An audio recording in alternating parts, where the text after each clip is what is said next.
In this book, I will take you, the reader, with me into the secret inner world of the pimp. I will lay bare my life and thoughts as a pimp.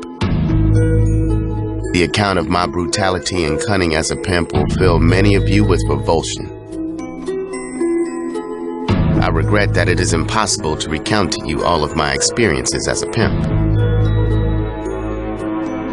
Perhaps my remorse for my ghastly life will diminish to the degree that within this one book, I have been allowed to purge myself.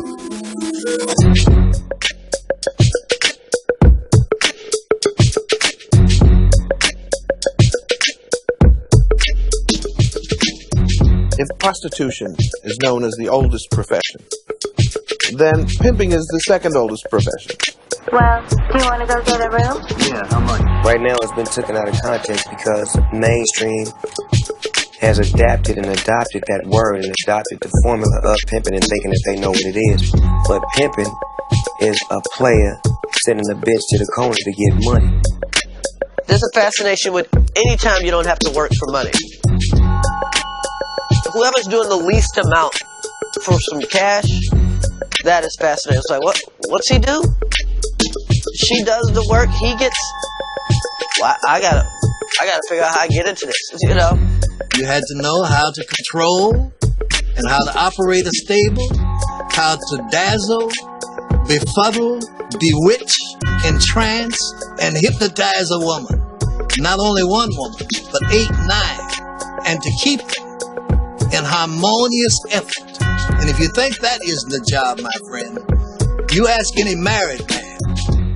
Iceberg Slim is the name that is synonymous with the pimp game. He's a writer who lived an incredible life and wrote books that I grew up on. I loved him, and I told him that every single time I talked to him because he was my god. Runs the ladies, has the rap, the clothes, the jewelry, the drugs, has done time, street cred by the truckload. Iceberg Slim was a guy who actually lived the life that he was writing about. Pimp might be my favorite book of all time. Yeah, I take that out. The P-I-M-P. Pimp had a big impact on the game. It gives basic instructions of how to play the game. It was just amazing, the thought of that. It was just fascinating. He would paint beautiful pictures using ugly paint, you know, just bringing, like, looking around and just finding the beauty and the appreciation of wherever you are, be it in the ghetto or in a high-class neighborhood, and showing that it's okay to stumble, but it's not okay to fall, you know? Always get back up and you keep going. His books tell the truth about the life.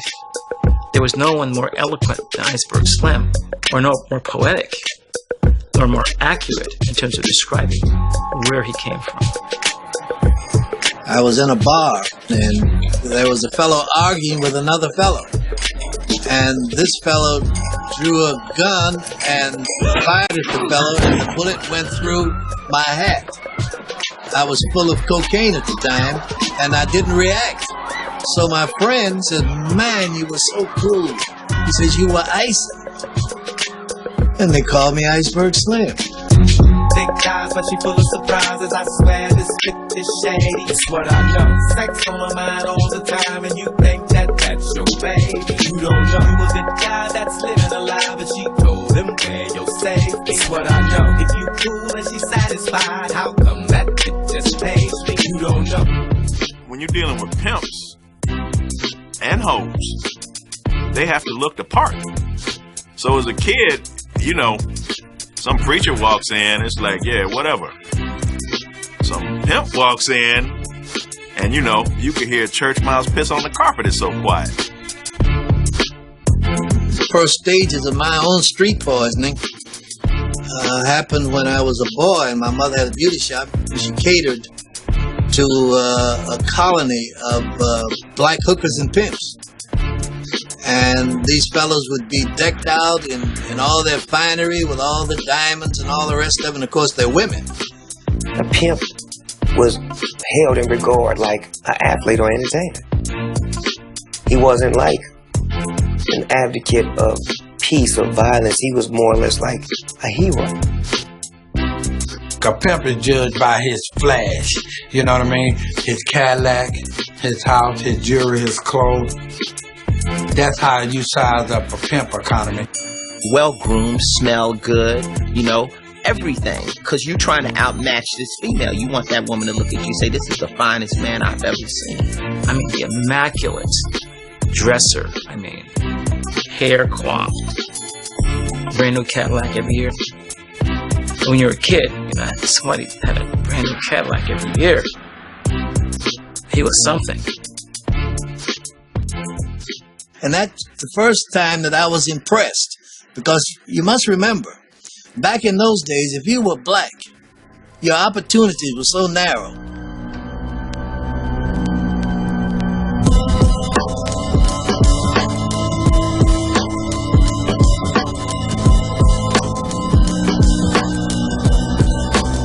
A black person born during that time, what you were dealing with was almost beyond words.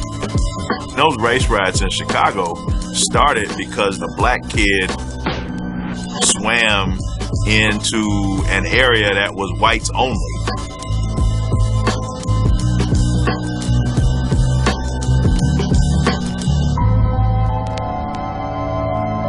Since the time when she was 6 months pregnant, my father had begun to show his true colors.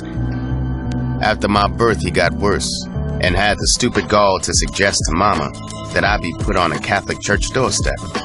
Mama naturally refused, so he hurled me against the wall in disgust.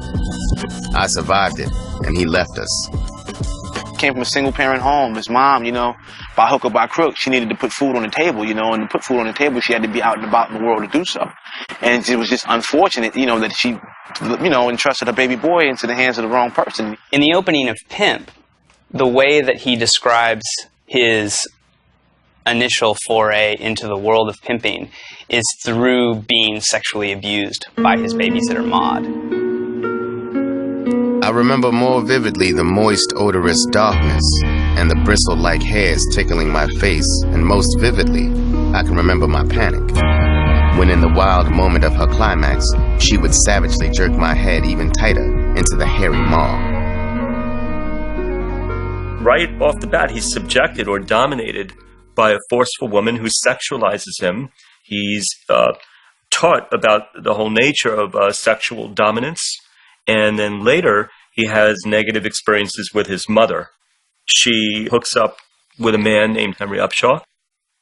Successful man, loved her to death, loved her and loved her son. It's the only man in Iceberg's life that he talks about, identifies with, and talks about in not only a respectful way, but someone who really touched his heart and soul because he really cared about him as a human being. With Henry Upshaw, things were idyllic until his mother met a con man named Steve. He was one of Mary's customers in her beauty shop. He was a real slick hustler, and he essentially hustled her and convinced her to leave with him to Chicago. His mother falls for the con on Henry Upshaw and fucks up everything. Fucks up everything. Fucks up all the stability. Fucks up like his one shot. Really, it's the only shot he's got. What's so upsetting to Iceberg is not just that his mom has ripped him away from a mooring, from a foundation that he's found, but the way she does it. I can never forget that morning when Mama had finished packing our clothes and Henry lost his inner fight for his pride and dignity. He fell down on his knees and bawled like a scalded child, pleading with Mama not to leave him.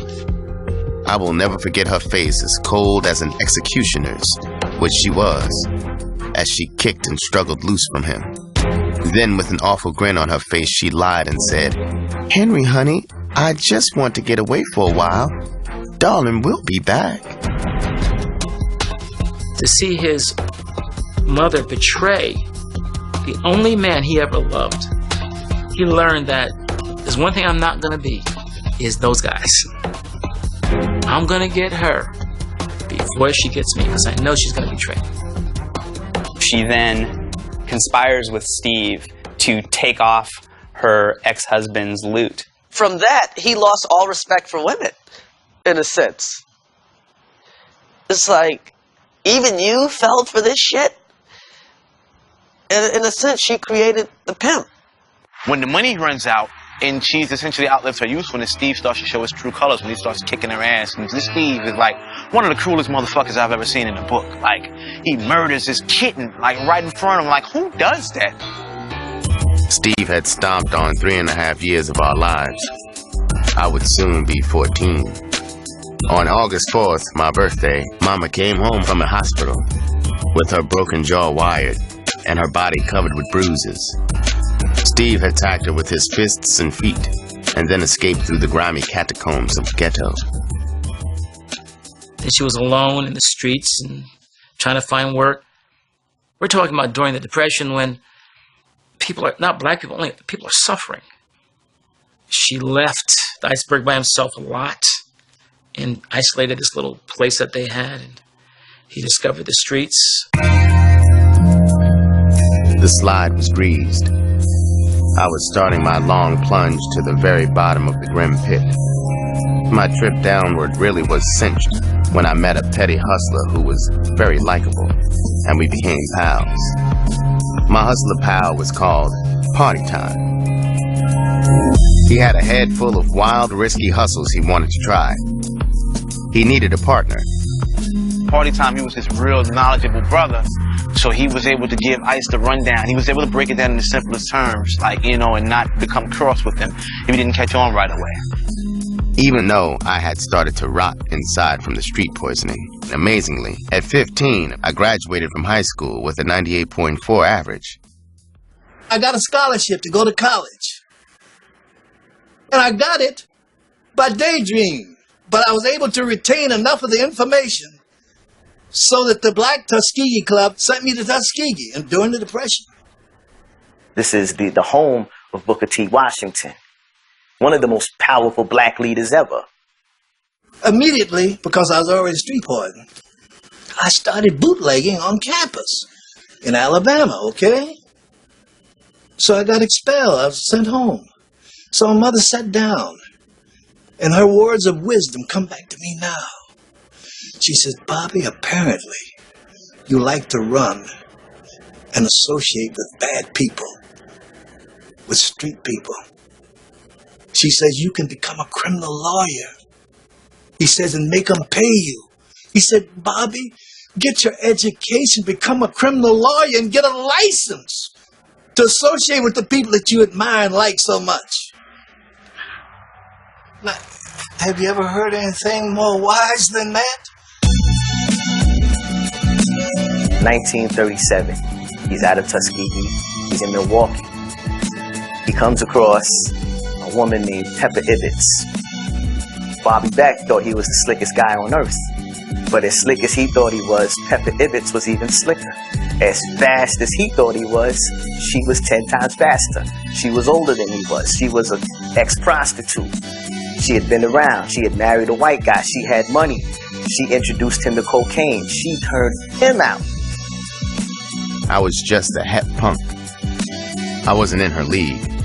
That freak bitch cajoled and persuaded me to do everything in the sexual book. What a thrill for a dog like her to turn out a tender fool like me. If Pepper had lived in the old biblical city of Sodom, the citizens would have stoned her to death. She had his nose wide open and she had him jumping out the window, so to speak, and doing things that he normally probably wouldn't have done. He later got double-crossed into prison. It was Pepper and a cop named Delansky, along with an unknown heistman. He got charged with accessory to robbery. An 18-year-old black man being sent to a reformatory back in the 1930s and 40s would have been very, very likely subjected to all sorts of racism. At that time, many of the guards, or probably most of them, would have been white. They knew that they could push them around, perhaps physically abuse them. He probably got treated very, very poorly. It was there, in the dormitory, that I got the insatiable desire to pimp. I was a member of a clique that talked about nothing except whores and pimping. I began to feel a new slickness and hardness. He's like a sponge. He's soaking up all these stories and all the game these different guys are running down, and he's plucking out the best parts to apply to what he's trying to do. He wanted to master manipulating the psychology of the hoes and the women. When he started to realize that the best pimps, that is to say the most successful ones, were the ones with the coldest, with the least emotion, the real iceberg hearts. With good time, I was free, slick, and bitter. No more small towns for me. I was going to the city to get my degree in pimping.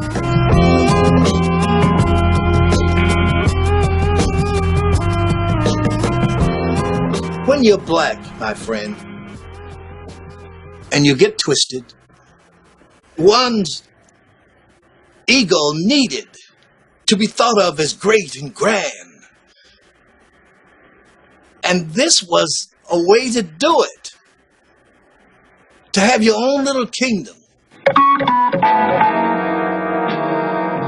I first got to Chicago, I had this wild dream of picking the brain of the town's top pimp, and eventually I did. In retrospect, now I suppose I could say that I wanted to be like God for a whore, you see. Chicago at that period of time was profoundly saturated with every kind of element you could think of.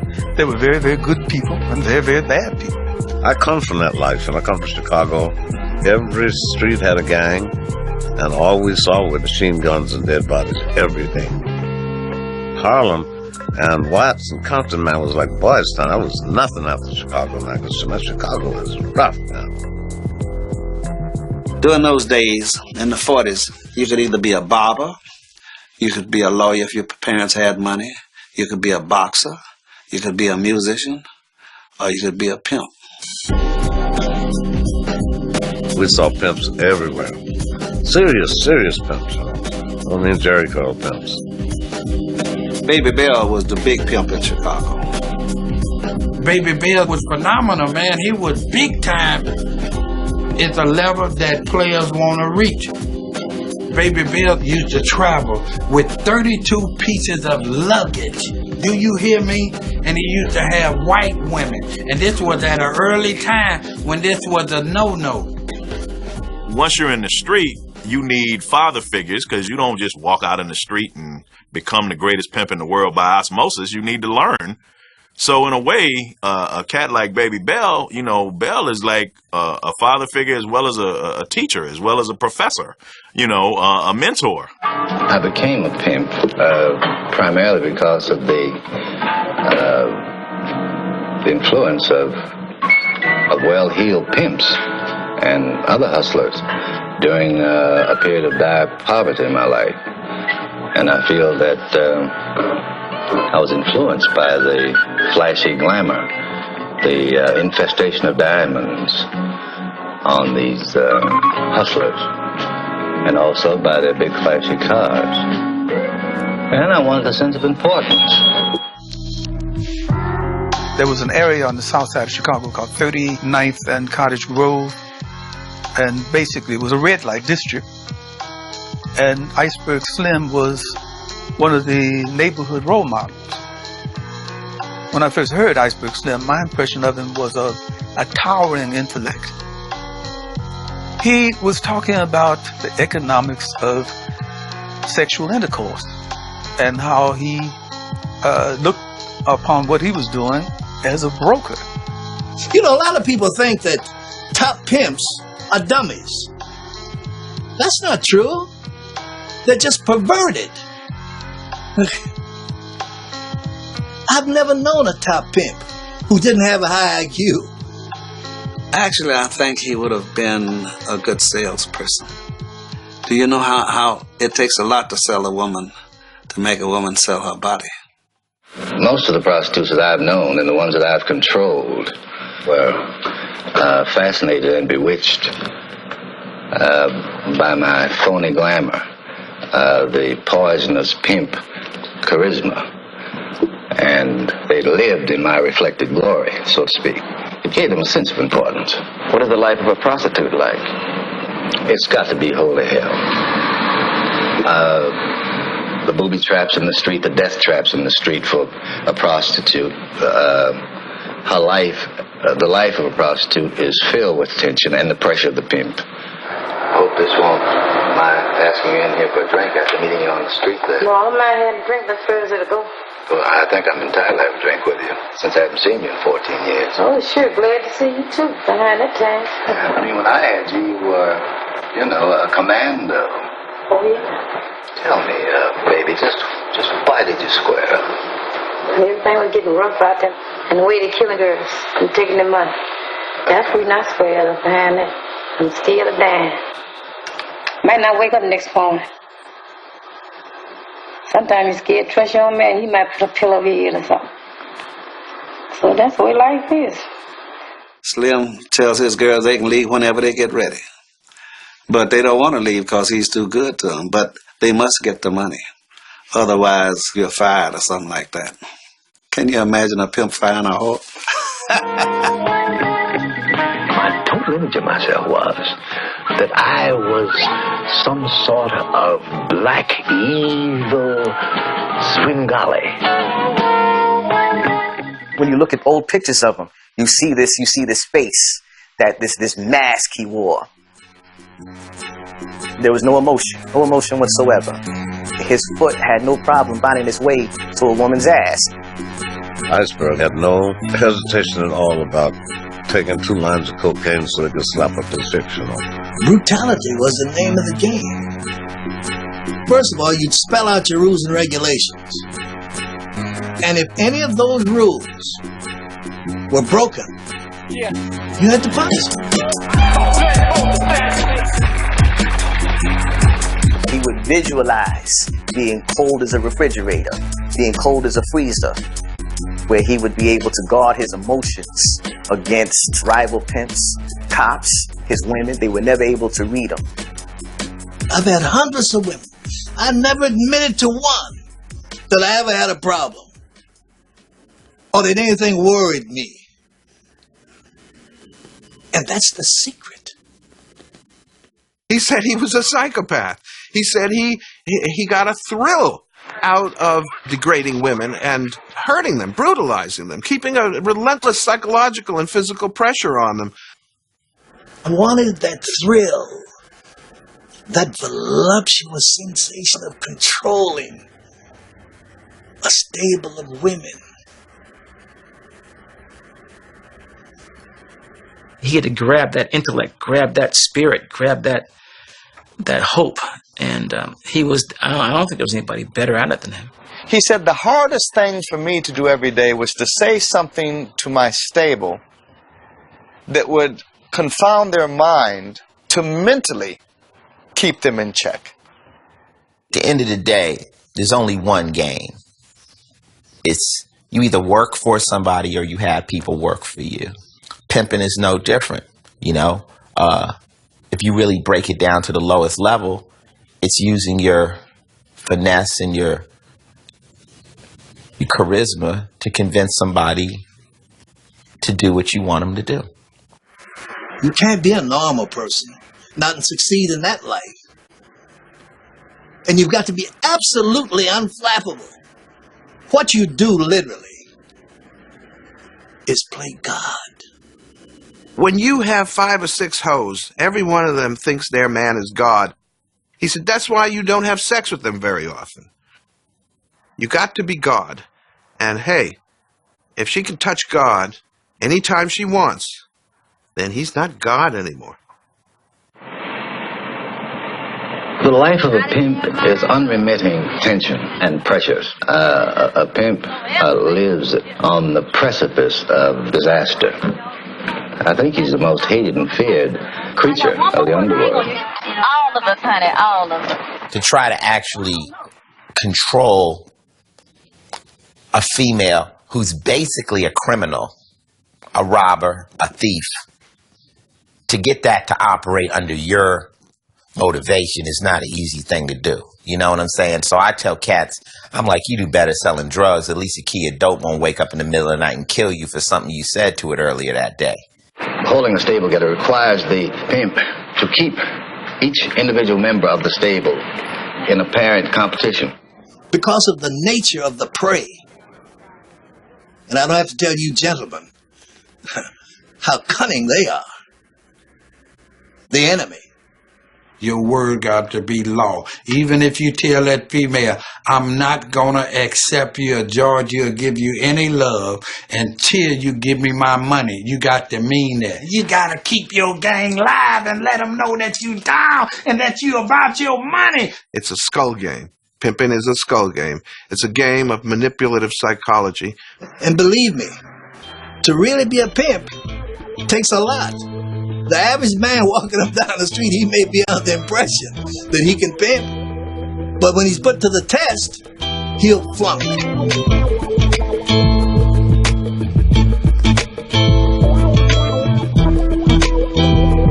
My brother, my older brother Shabazz, had when he got out of jail, he changed his name from Charles to Shabazz. He became a 5%er, and you know, there was Qurans and a bunch of, you know, Islamic literature, and then every Iceberg Slim book was right next to it.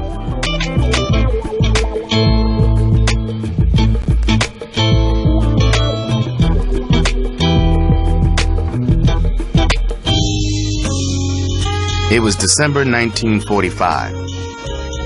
For 7 years, I devoted myself to getting hip to that pimp's book. I had thought and acted like a black god. 6 months later, Sweet called me.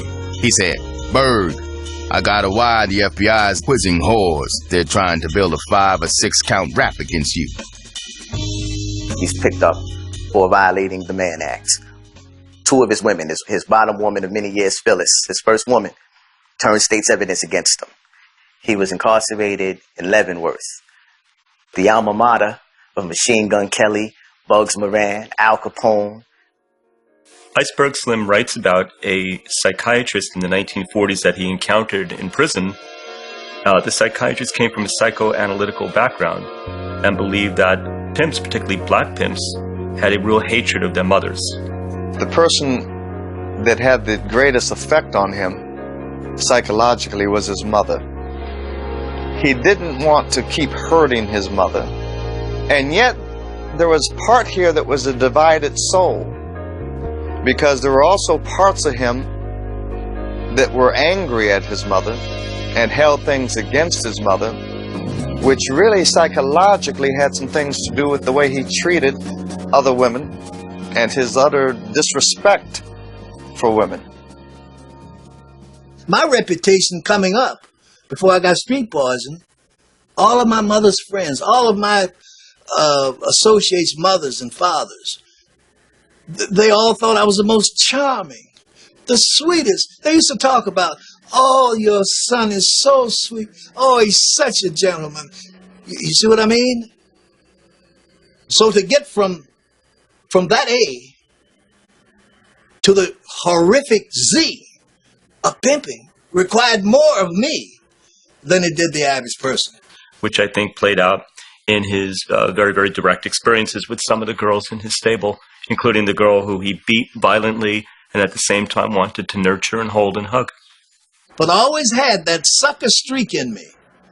I don't mean that it compromised my pimping, but it was always there.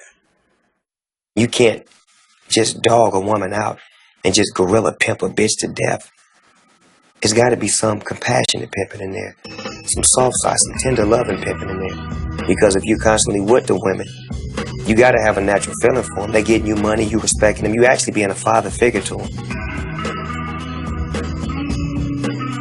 28 years old, he's released from Leavenworth, he's back on the street, flat on his ass. So he automatically, his first thought is like, okay, I need to get my pimp game back up. He has no other alternative but to turn to strong arm robbery. And within a month, bam, he's back in the slammer. He's sentenced to the Cook County House of Corrections for a year. They put him on the coal pile. Never done a hard day's work in his life. Pimp on the coal pile is like oil and water. So, Good Friday, 1947, he escaped. He's a fugitive from justice. He's running all over the Midwest with 8 prostitutes. And he's an addict of heroin and cocaine. Did you make a lot of money? Oh, But where'd it go? In my arm? In a blizzard of cocaine? Up my nose? All kinds of clothes?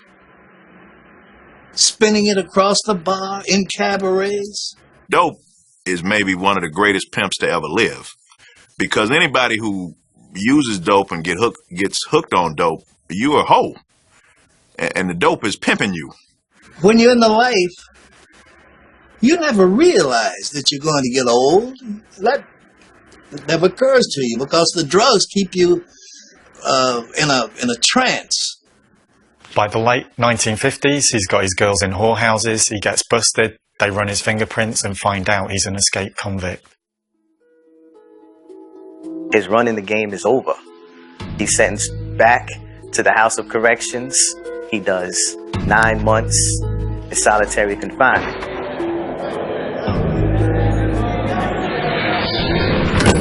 I looked around my new home. It was a tight box designed to crush and torture the human spirit. I raised my arms above me. My fingertips touched the cold steel ceiling. I stretched them out to the side. I touched the steel walls. The mattress cover was stained and stinking from old puke and crap.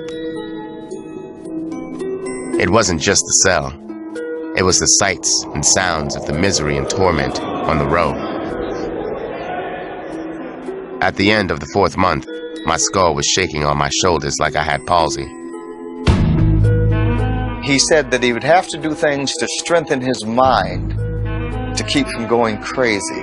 His writing may have actually begun in that prison world, in that setting, where he started creating stories, whether about his own life or fictional ones. He said I had to play mental games with myself and I had to have certain conversations to just keep me going. He said because I was determined that the man was not going to break me. I could just lay right down. I tell children I could lay right down. He had a lot to cope with. His best friend, Joe Party Time Evans, was killed. Baby Bell was dead. He gets a letter from his mother and that she's very sick and that he needs to get out to Los Angeles.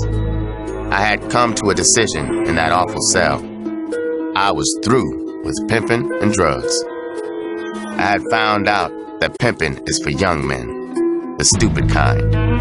I got insight that perhaps I could never have hoped to get outside. I could see the terrible pattern of my life. Mama might die in California at any time. I had to get to her before she died. I had to convince her I loved her. I had to get there as much for myself as for her. Here he is, he's struggling, trying to keep his sanity. And during this time, he finds out they may tack on more time. He may not get out when they tell him that he's supposed to be released. In order to secure his freedom on the day that he is supposed to be released, he writes a letter to the warden in which he makes a legal-sounding plea for his release. Using the pen and the paper to get somewhere in life for the first time was cathartic for him. This is when he became a writer, in effect, and that writing then and later on enabled him to leave the penitentiary, enabled him to leave the life of crime behind. And so through writing, he really did change his life. Writers are born and not created. So that gene, that genius gene, has always been there somewhere inside you. You just take something to trigger it. He says, I hated being in the steel casket where they locked me away. But they saved my life. Because if I had tried to continue on, I wouldn't have lived. He said, so I knew that I was going to leave the street life alone and do whatever I had to do to straighten up and lead a different kind of life. Love and happiness make you do right. Love and happiness make you do right. Love and happiness make you do right. Los Angeles becomes the end point of his journey because he's trying to get back to Mama. I had no one except Mama. My coming to her had been like a miracle. It was the magic that gave her strength. She told me that I should get married and have children.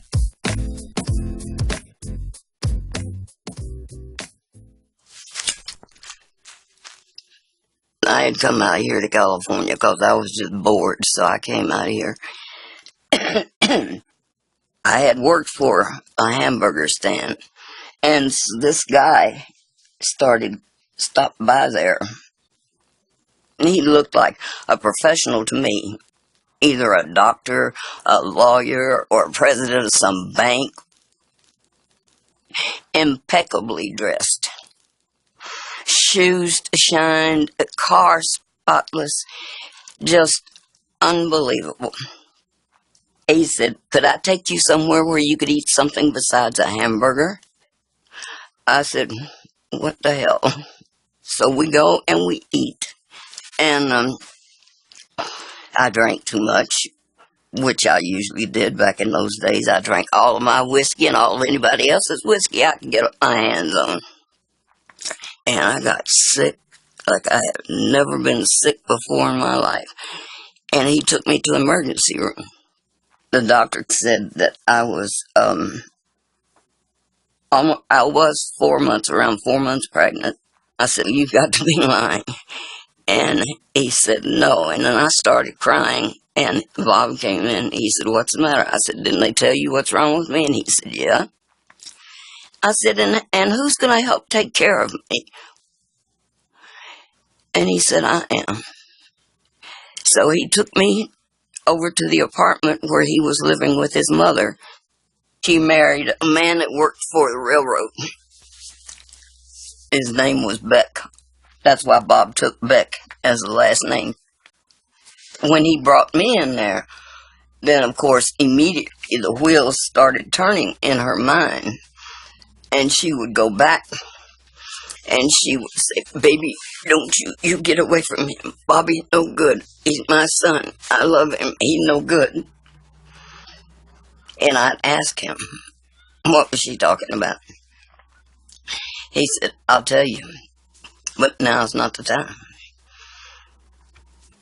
She was an old woman, and she died, and I have never in my life seen anybody suffer the way he did the day his mama died.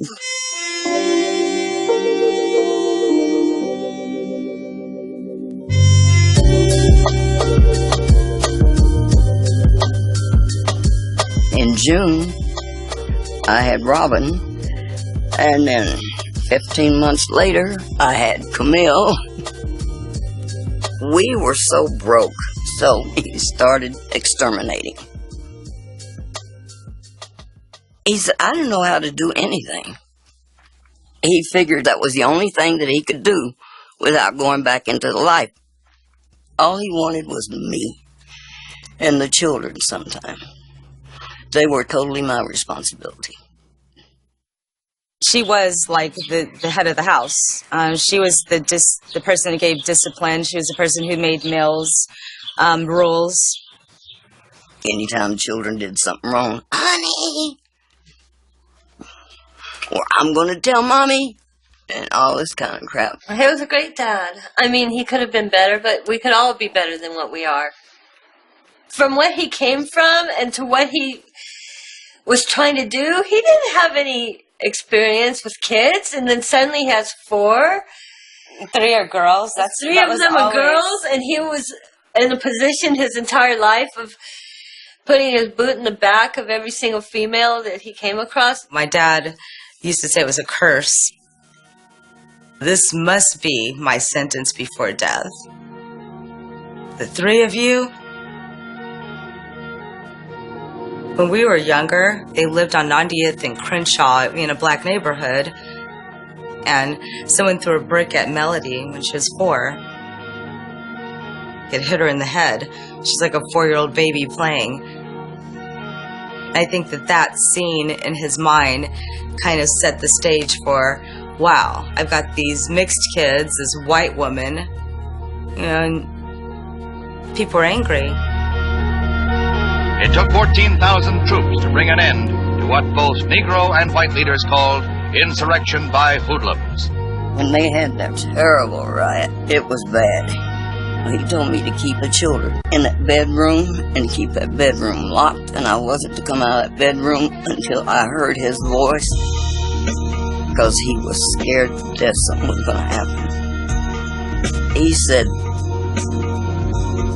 "You have to realize I ain't never, ever going to be accepted in the white world. And we'll never be able to live anywhere except on the outskirts of the ghetto, where there's a mixture of people."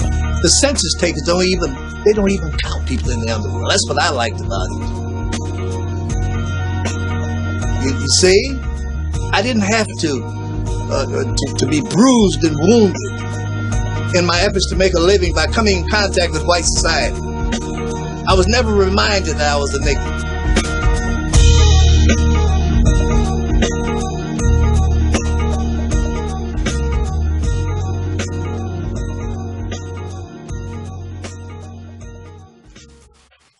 All day long, he would go and kill those roaches and rats and shit like that. He would come in nasty and sweaty, and he hated it. Even then, though, this man could not get up and go out in the streets without putting on a pair of dress pants and a dress shirt and a goddamn hat.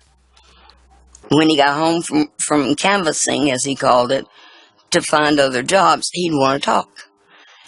And he would tell me these outrageous things. And I said, a woman would go out and sell herself and give the money to him. And I said, you out of your goddamn mind.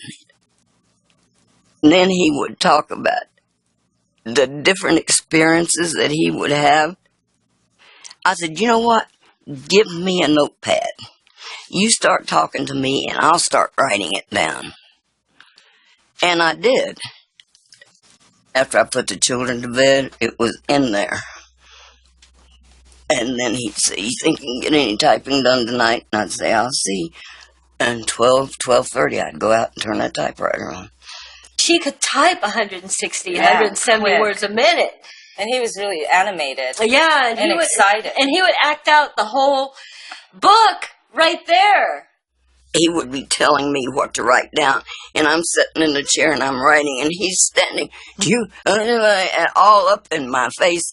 He was a consummate actor, absolutely.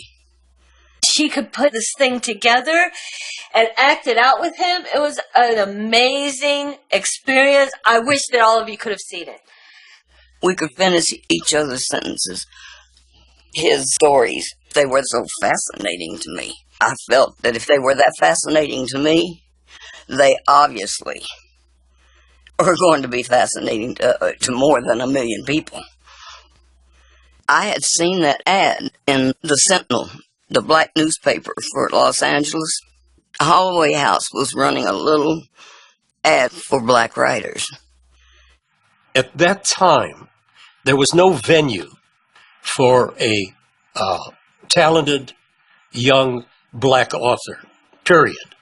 When you're attached to something like Holloway House, it's such an iconic place because of the fact that they are the doorway for so many unique American voices, like Joseph Nizzell, Donald Goines, and Odie Hawkins.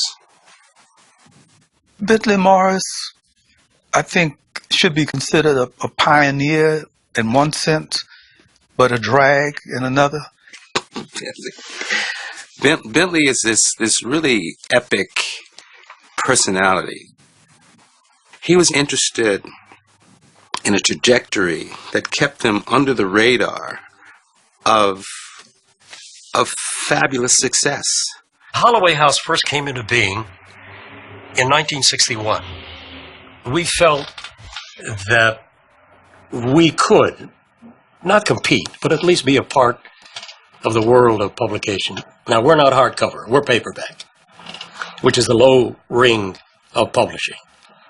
It was a third-tier publisher, which would, at that point in time, lock you out, freeze you out of the New York literary scene? I thought he did a lousy job bringing out books with the lousy covers. He did almost nothing to promote the books. They were almost sold by word of mouth. They were sold in drugstores and newsstands. Well, that's how you find your Holloway House books. They didn't want to call their books African American books. They wanted to call them books from the black experience. Bentley is not a racist in any kind of way. If they could find a way that you could make money for them, they didn't care who you were. They're willing to exploit anyone who can make money for them. We were not proselytizers. We weren't socially inclined. We were in the business to make money. But with it was the additional caveat of you're doing something good. You're doing something important. And hey, that's a great formula. I asked Bob why he didn't find out what these people required. And let's see if it's sellable. Because if it's sellable, then we're sitting here struggling like this with no money to feed the kids, no milk money, no cigarette money, no nothing, barely getting by on the rent. We don't have to live like, because writers make money. And I got 100 pages together, and he took it to Bentley Morris. I can see him at the door at this moment. Just immaculate. This extraordinary human being of about 6'3" in height, came and said he's an author and he'd like to leave a manuscript. The editor at the time was a chap by the name of Milton Van Sickle. He read it, brought it into me, and I said, wow. It was such a revelation to receive a book with such intensity and with such truthfulness. Bentley Morris gave us a $5,000 advance, and we were down to $5. You got $5, somebody going to cut you a check for $5,000. What are you going to do? Are you going to give them that portion of your work and then promise them that the rest of it will be delivered within 2 months? And that's what we did. Certainly, him coming up with the nom de plume of Iceberg Slim was an extremely clever writer's device, because it tells you right in the name, Slim, okay, he's good-looking, he's cat-like. Iceberg, he's cold, cold, cold. And only the tip of the iceberg showed just what he wanted you to see. Most of it was hidden from view. He said, "No, on the street they called me Kavanaugh. That was my name, Kavanaugh." Everybody was enthralled by the book, and we figured, let's go. Pimp was the first real book about the street life and the first real black experience put into a book form. You have James Baldwin, for example, or Ralph Ellison, very literate black writers who did not reflect the nitty-gritty of life on the street. Iceberg Slim was the real thing. It was insightful in terms of the life of the street itself. You take something very gory or simple, but you bring poetry to it somehow. The delivery is so poetic in nature that you are falling in love with the words, even though that they're words of violence and words of turmoil and terror. It was so intriguing. Here I am, little girl, young girl, and I'm reading this stuff about pimps and drugs and prostitution, and your imagination just goes haywire. Just doesn't sound like anything else or feel like anything else. It's a snapshot of things you're never going to be able to see. You can crack any page on the book and read out a paragraph, and it's the craziest shit you've ever heard. It's not just the game, it's the pain of the game. He really tells you where this pimp is from and takes you into everything this pimp has gone through and what has made this pimp. It was raw. To be able to write about such things in a way that captures the essence of what has transpired, as well as giving these events a certain literary flair, is, I think, what makes Pimp stand out. Unrelentingly brutal. And Iceberg Slim's writing is so vivid and so clear, he makes it all inescapable. A whole book is gripping. You cannot put it down. The shit was so deep, written in deep slang, You know, a lot of people even heard that and didn't know what the fuck Iceberg was talking about. And that was the cool part about it, you know? His publisher didn't understand the damn book. Said to him, these terms that you use, catching, blowing, tricking, bitches, bottom woman, I don't understand what you're talking about. So I asked Bob, would he endeavor to compile a section of glossary in definition of some of the phrases. He said he'd be delighted to. Chili pimp is defined as a small-time pimp, probably only has one hoe working for him, and he's new to the game. The bottom bitch is the pimp's main woman, who runs all the other hoes. Vic, or a trick, that's a mark or a victim. Why a trick? The trick pays for something that a real man gets for free. That's the trick of it. And then when he did that, and I reread the book, and I've reread it many, many, many times, and I had the glossary to refer to, I felt I knew what I was reading.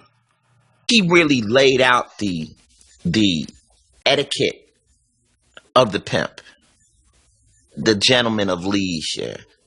You know, how flamboyant and how fly can this lifestyle be? There was obviously a romantic element that appealed to a young black man of, gee, that'd be a great life to have. The way he articulates his words and through his lifestyle, it makes pimping seem fun. It makes pimping seem like it's the coolest shit in the world. But really it's not. It's a tough sport. When you're street poisoned, a youngster reads the book and he rationalizes. You see, we must have a rationale for stupidity. Anytime we do something stupid, we first got to convince ourselves that we've got to do that stupid thing. So they rationalize, oh, this stud, I'm hipper than this. I won't get cracked. You know, I won't get caught. I won't go to the joint. I won't go to the penitentiary. I won't use drugs. I won't use heroin. I won't get hooked. I won't be a junkie. I'll be cooler, you know.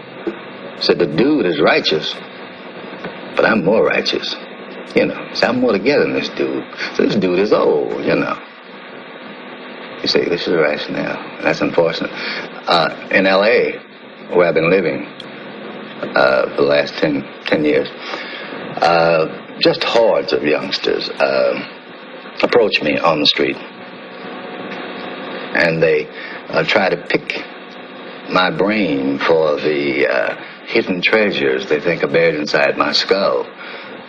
And I always slap their wrist before they reach for it. He just wanted young black people to realize that your head can help you get on a higher plane.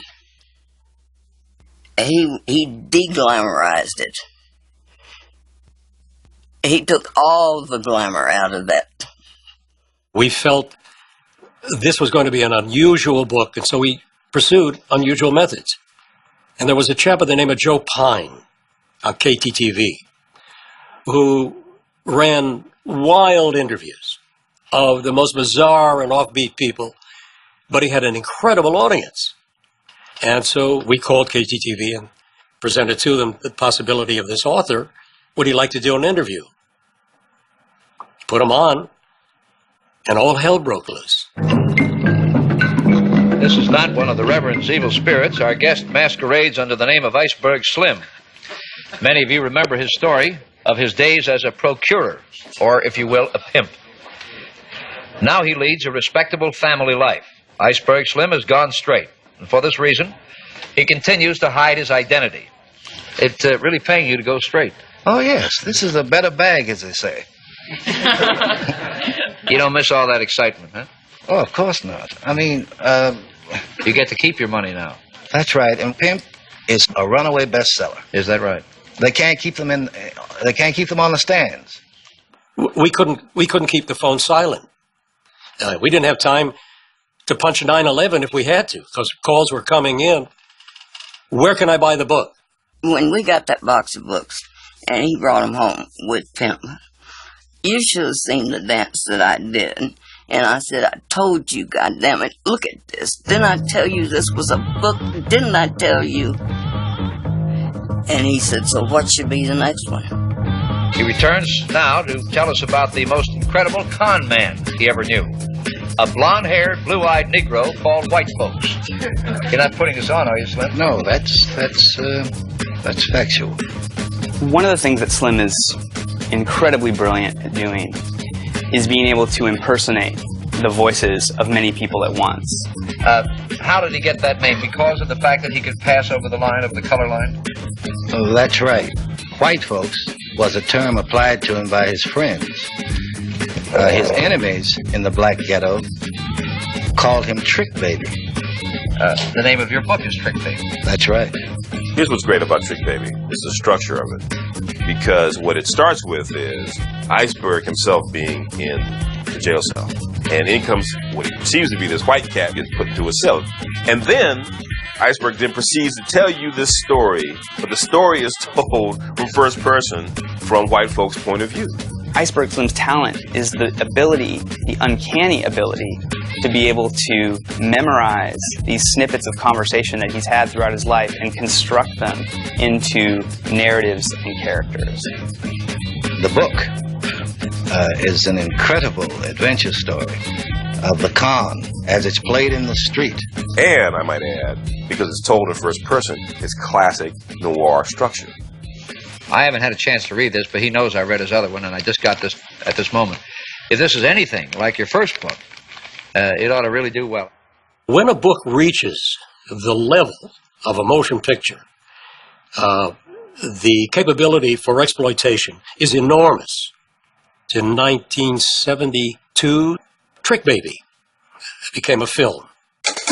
Trick Baby, Iceberg Slim's best-selling gut story of the world of the con, the hustlers, the high rollers, and the hatchet men who made it up. His white skin gives us a slick edge. I catch the black marks, he catches the hunters. Trick Baby, Iceberg Slim wrote it the way he lived it. It's his world, sometimes brutal but always real. Trick Baby, rated R. See it. Trick Baby came out in January 1973 from Universal Pictures and was really one of the first so-called blaxploitation films to be based on a true story. I wasn't really a fan of the black exploitation films that I'd seen, and I didn't consider Trick Baby to be one. It was a con man story. There were lines of pimps and hustlers around the block in every city to see this film. We got $25,000 from Universal, and he came home with it. He cashed the check and brought it all in cash, naturally. And he threw a full-length white mink coat out on the bed, and then all these $100 bills. He said, "So what do you think of that?" And I said, "We can get the hell out of this house." And I said, "And what is this?" He said, "A white mink coat." And I said, "I never told you I wanted a white mink coat. I don't like coats. You're going to wear this one." So I got a $10,000 white mink coat. I never saw Robert in a state of euphoria. It was all very even. But he went from this platform of literati into film. He experienced that moment in the sun.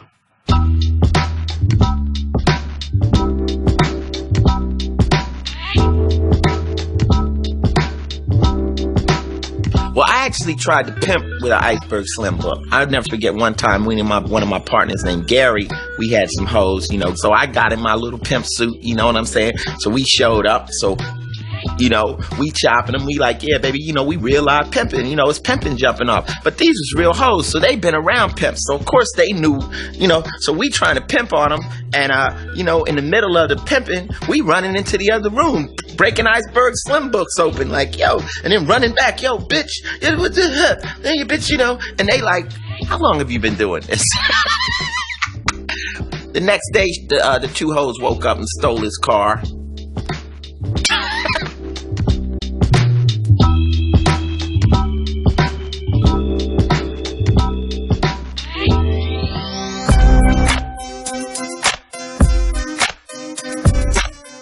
After he wrote Trick Baby in 1967, he published Mama Black Widow in 1969, the story of an African-American homosexual. Homosexuality in those days was taboo.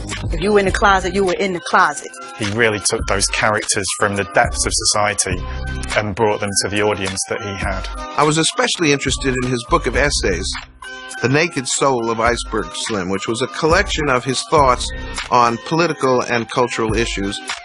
He also has a letter to his father in which he tries to invite him back into his life. Some of the chapters, if you read them intensely, literally draws tears because they're so confessional. After The Naked Soul of Iceberg Slim, he publishes Death Wish in 1977. It's a story about the mafia.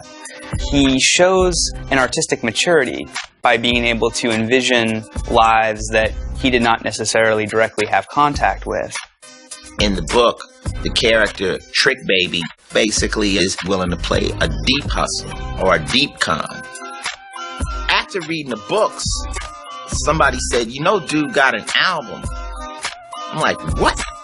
I was stalking hoes in the center of town, right in the middle of the square, waiting for my man, because I had a plan to cop some reefer there.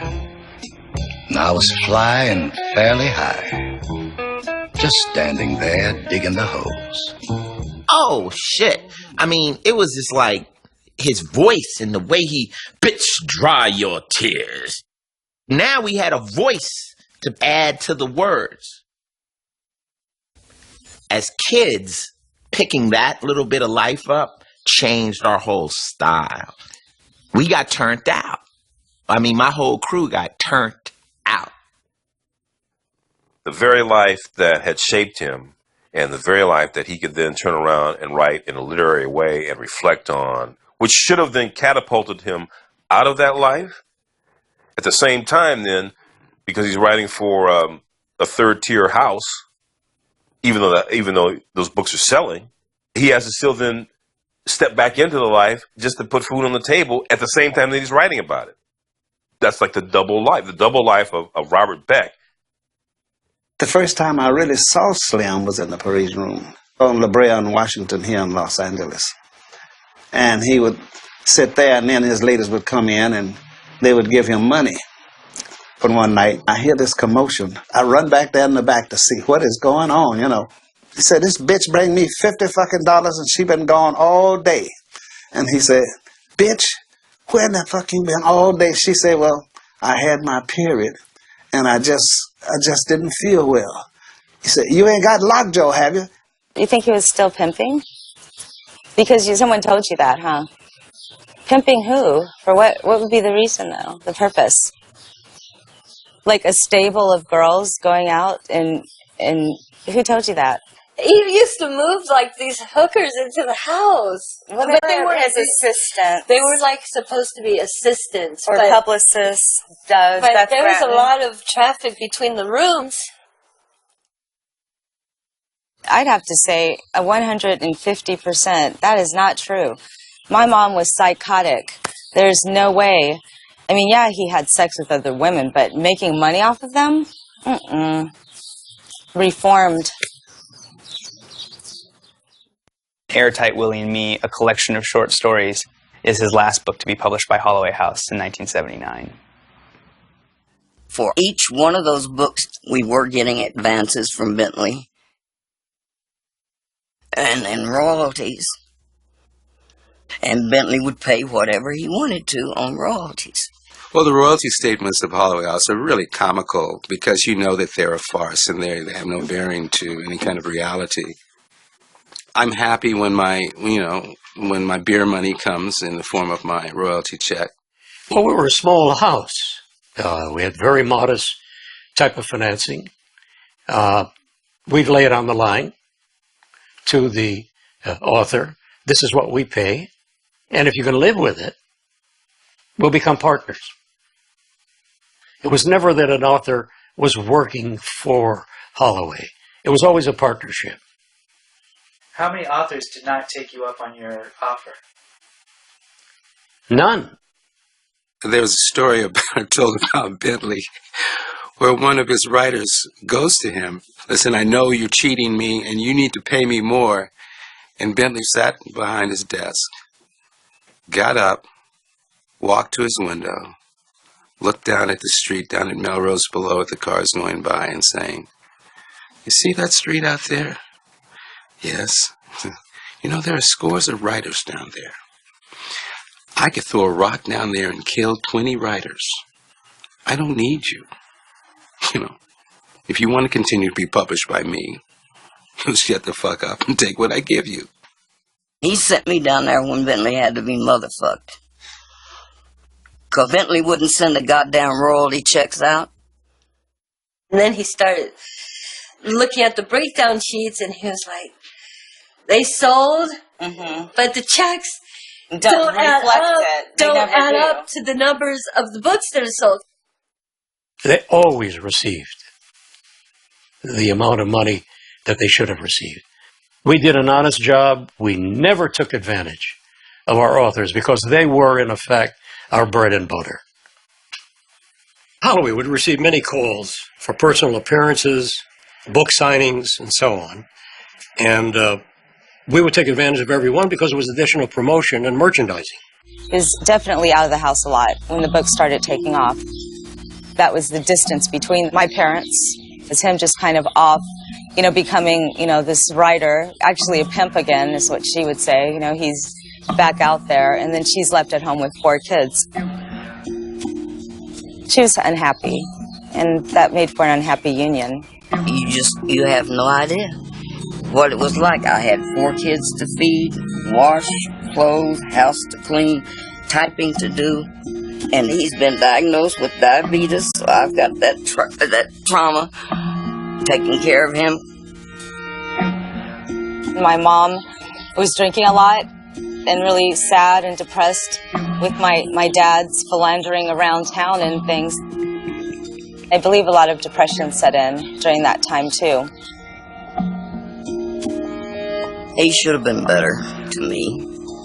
However, he wasn't mean to me. And I was one that always started arguments, and when they got really heated, he was the one that would leave the house. My mother used to call my father God when they were arguing. She would say, "You're God, so you must know everything."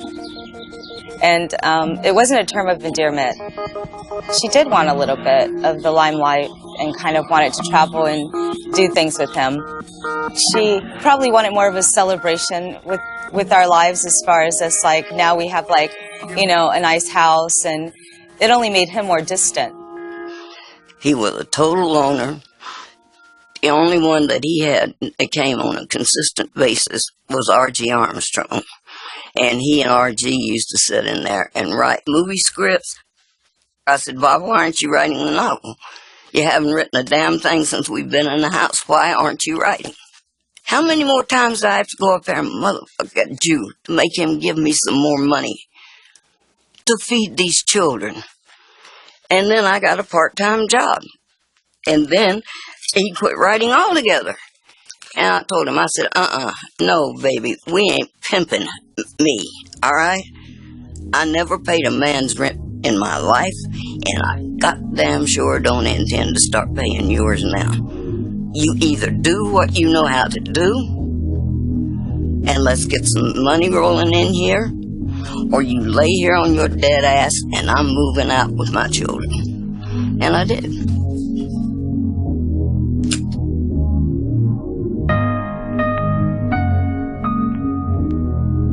He didn't want to leave his family. That's all he had.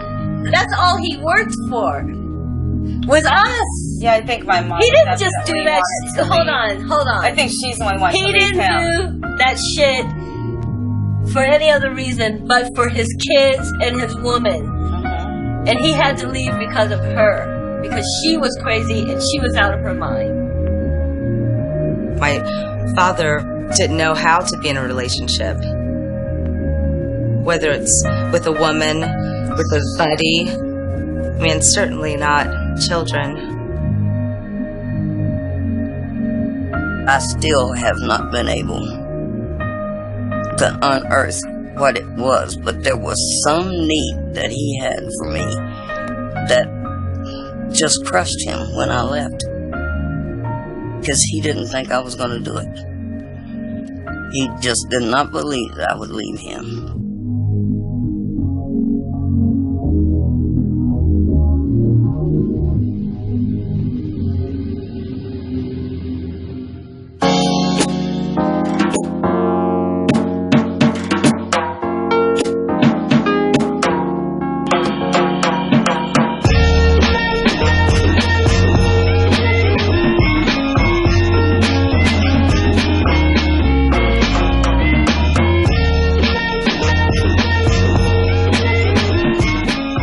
toward the latter years, he was living in a one-room efficiency over at 48th and Crenshaw. The sugar diabetes had taken its toll, and he was married at that time to another woman. After I read Death Wish, I wrote him a letter thanking him for writing it, and I never expected a response. Well, I had put my phone number in the letter, and a couple of weeks later he called, and we just started talking. But he only let her come by and visit. He was more in isolation, almost in seclusion. I think his health was really deteriorating, and it was happening for some time. I want to say a good 6 years, where he was going through dialysis. Once your body is failing on you, that pretty much takes away from your creativity. But, you know, he really did care about what's going on in the world. It was really important, world events. It was really important that we had the tools to enter whatever was happening in the world. You have to have a realization that when you exploit your own kind, that you are in effect counter-revolutionary, that you are hobbling and crippling the struggle of black people for freedom and dignity. He was my God. Are you kidding me? I knew that he knew shit that people don't know, would never figure out, or even try. Because they didn't have to, because they had a support system, something that he never had. I mean, when I got arrested that time, that was the only time I was arrested when he was alive. It's been many times since then. Oh. But anyway, I got arrested with 10 kilos of cocaine and $1 million cash. So they called my father because they wanted to give me 50 years.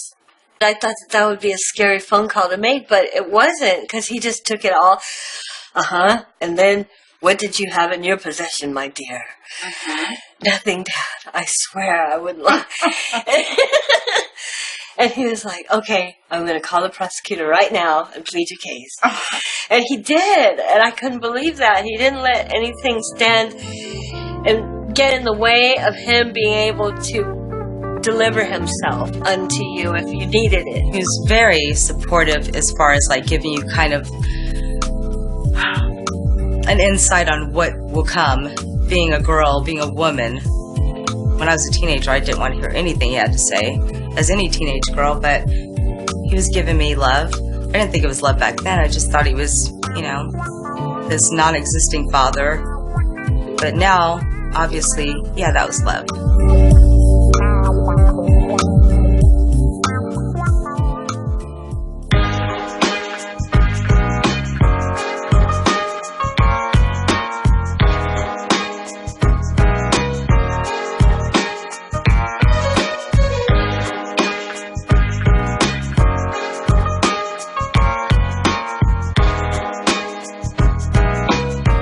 It was the third day of the riot, the Los Angeles with the Rodney King thing. And it was pretty adamant that my father was not doing well. Gangrene had set in because of diabetes in his foot, and he was going to have some parts of it amputated. Melody called me at the office, and she said, Daddy's in the hospital, and they want to take his leg off, and he refused to let them take his leg off.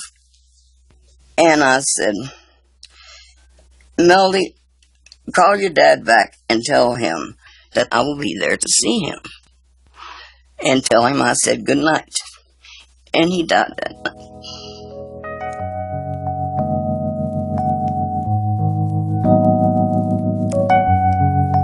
Every time that I put my hand out to try to show him that the animosity wasn't as strong and as raging as it had been in the beginning, if something bad would happen to him. I was in France. By the time I got here, he was already dead, and I knew it when the plane hit the tarmac. I got a call from Betty, and she said, Leon, Daddy's gone.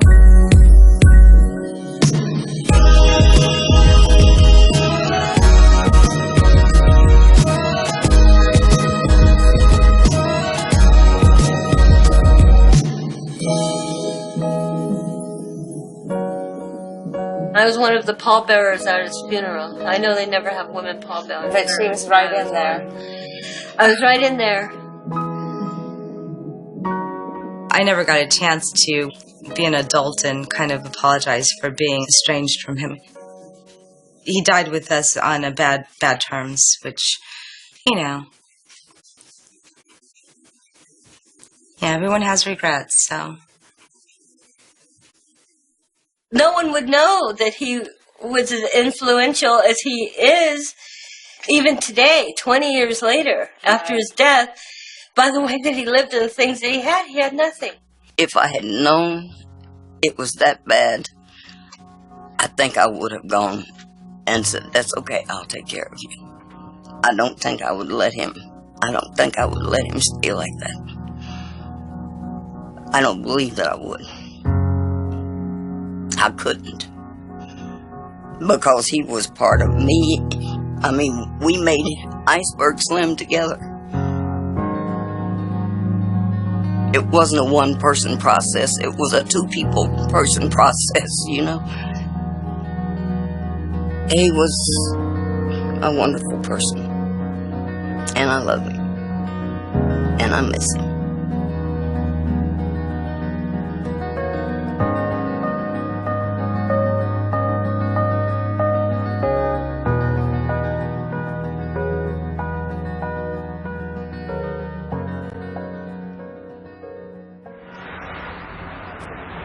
Iceberg Slim books will always sell well. They always have sold well, and when we order them, we order 50 or 100 at a time to make sure that we never run out. Sometimes somebody will come in and literally pick up one of each because people want to pass them along to their friends and have the entire set, so it's interesting. The acceptance of Iceberg Slim has been literally universal. If I'm correct, I believe it's 8 or 10 languages. International publishers, in the main, are all people of high repute that felt that there was a great deal of worth here. He used to say, I could have been anything.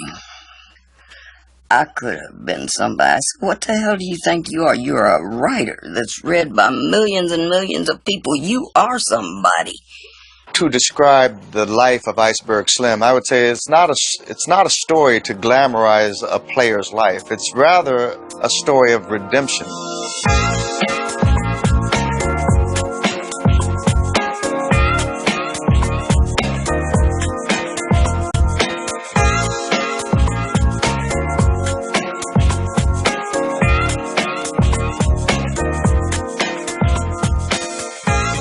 His contribution to African American literature hasn't been touched by anyone. He was literally an icon in this genre. Iceberg Slim represents change. He's like a beacon of hope for anybody who's living in impoverished conditions that wants to change, and is looking for that outlet. I am a New York Times best-selling author, and if it wasn't for Iceberg Slim, probably wouldn't even have a platform. He's one of the pioneers, no doubt about it. The book company is called Cash Money Content, and we're definitely proud of the fact that we publish Iceberg Slim books. I think it's important that we protect his legacy. These books will live forever, guaranteed. Those of us that know Iceberg Slim will put him with Baldwin and Chester Himes, Richard Wright, and Alex Haley even, as the rap gift. For every movie I've ever done, I give out copies of Pimp to the whole cast and crew. All the questions of life can be answered if you read this book. From reading Iceberg Slims and really getting into it, I knew that was the only way to tell a story, to tell both sides of it. Whenever you would listen to an Ice-T record, it's the game, it's the B-side too.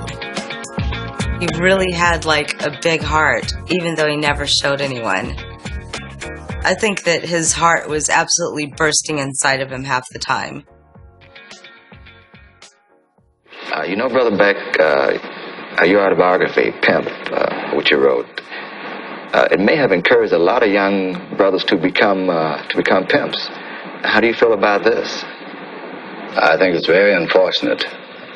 that there have been many misguided young black men who should know better, who missed the whole message in the book, and that was that nothing good came to me except the penitentiary and a heroin habit and misery and the complete waste of my life.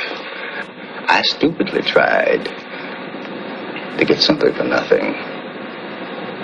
And any time that you try to get something for nothing, you're going to suffer. One way or another. This is a man's world.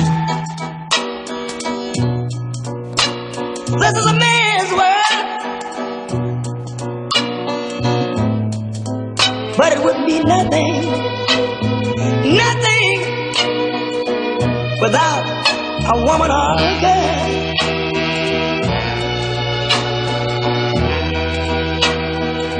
You see, man made the cars to take us over the road. Man made the train to carry the heavy load. Man made the electric light to take us out of the dark. Man made the boat for the water, like Noah made the ark. This is a man's world. But it wouldn't be nothing, not a woman or a girl.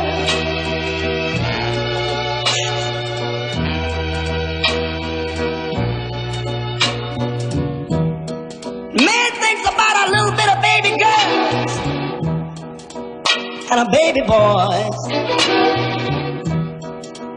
Man make them happy, 'cause man make them toys. And after man make everything he can,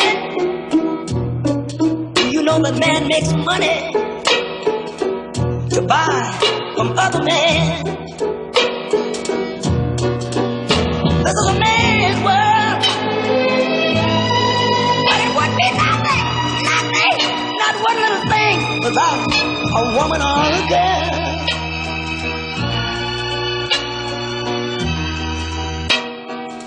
He's lost